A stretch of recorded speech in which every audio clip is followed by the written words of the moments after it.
Pay close attention to every single name on this list. Mary Kay Letourneau, Deborah LaFave, Stacy Schuler, Sarah Jones, Laura Whitehurst, Brianne Altus, Ramsey Burse, Molly Verkamp, Christina Formella, Catherine Pryor, Marcia Noel, Maris Nichols, Therese Michelle Butler, Colleen Joe Madrigo, Pamela Smart. You know, these are the faces of the people you would never expect to do the things they did, but let me tell you the ages of the people that are accusing them.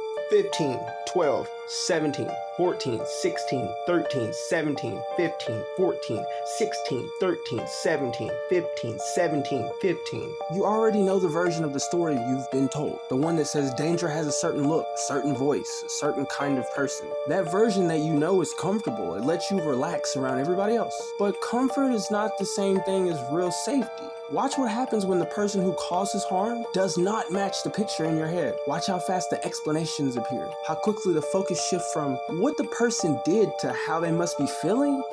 How easy accountability turns into understanding. And that's not random that people do that. It's a pattern. And once you see that pattern, you can't unsee the next part. People notice which groups get a soft landing. They notice which faces trigger automatic defense. They notice that looking a certain way or sounding a certain way or belonging in the right category can buy you time, sympathy, and second chances that others never really received. Some of them will use that, not because they were forced to use that knowledge, but because the system taught them that the odds were better that way.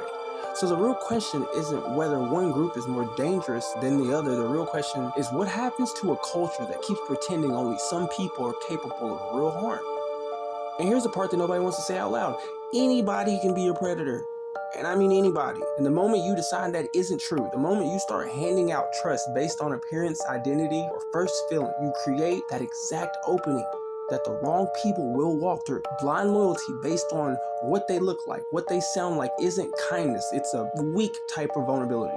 And every time we protect that vulnerability, instead of closing it, we make the next harm a little easier to get away with. The only position that actually protects people is a simple one. Judge the action. Hold the person who did it responsible. Stop deciding in advance who is capable and who isn't, because the ones who are capable already know the difference. They're counting on the rest of us not to.